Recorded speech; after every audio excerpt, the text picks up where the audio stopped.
Hey guys, before the video starts, I just want to let you know Control Freak has some new stuff on their website. They got a brand new hoodie, which is optimized for gaming. When you're sitting down, it has like all awesome like ventilation systems, which is pretty cool. They also have some new shorts that are also optimized for gaming, or when you're sitting down in general. They have the pockets kind of like on top of your leg instead of to the side, so that way the arms of the chair don't get in the way and all that stuff. It's actually pretty cool, neat stuff. If you're interested in any of it, the link is in the description for 10% off your purchase.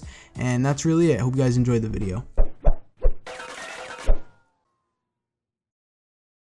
Hey, what is going on, guys? This is Connor Semscure, and today I'm going to be talking guys about Juggernaut and when you should be running it in competitive.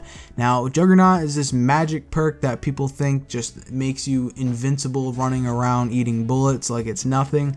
That's just simply not true. I'm going to kind of go over when you should be running it and how it's actually balanced, despite what a lot of people think. And I mean, a lot of people think that the balance between that and stopping power is just not there, and that you eat so many bullets with Juggernaut. That's just due to their experience with the game. When they'll be shooting at them, depending on the gun they have, it may seem worse than it actually is. But before we get into the deep detail of all this stuff, you have to understand how Juggernaut and stopping power actually work.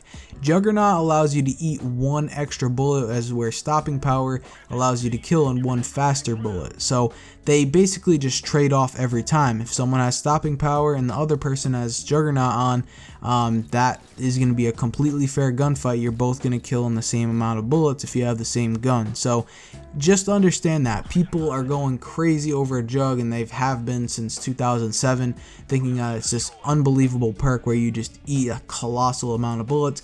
It's really not. It's perfectly balanced on each end. If you have Jugg on and that guy has stopping power, it's going to be a fair gunfight every time. As long as both of you are running either stopping power or Jugg, it should be a fair gunfight every time. With that being said, it'd be kind of stupid to run any other perk than stopping power and Juggernaut, just because of the way they affect the gameplay and your health and damage and stuff. So when do you want to be running Juggernaut specifically? Well, you have to take a look at what Juggernaut counters, and that can kind of give you a better idea. Well, Juggernaut actually counters snipers, which most of you know. If you have like a standard M48-3 or something, you're probably going to be able to make it through Jugg, since stopping power and Juggernaut cancel out each other.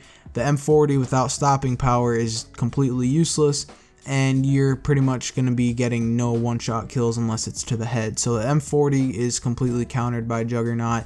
Other guns such as like the Barrett, however, are actually going to allow you to one-shot through that if you hit them, I believe, in the upper chest area, and in the head you can still get a one-shot with the Barrett, but the odds of them doing that are a lot less likely. So overall, Juggernaut is just a very good counter to snipers. Another thing that you can do with Jugg is kind of eat a little bit more of nades. So if someone throws a pre-nade at you and you have Jugg on, you're going to be slightly less vulnerable to those, and you can kind of get and do your thing a little bit faster. And that kind of leads me to when you want to be using Jugg, and that's really when you're rushing. If you have a class that you're just trying to get to the objective, or really anywhere as fast as humanly possible, you want to be running Jugg. Like, I use it all the time on Overgrown if I'm running across the bridge.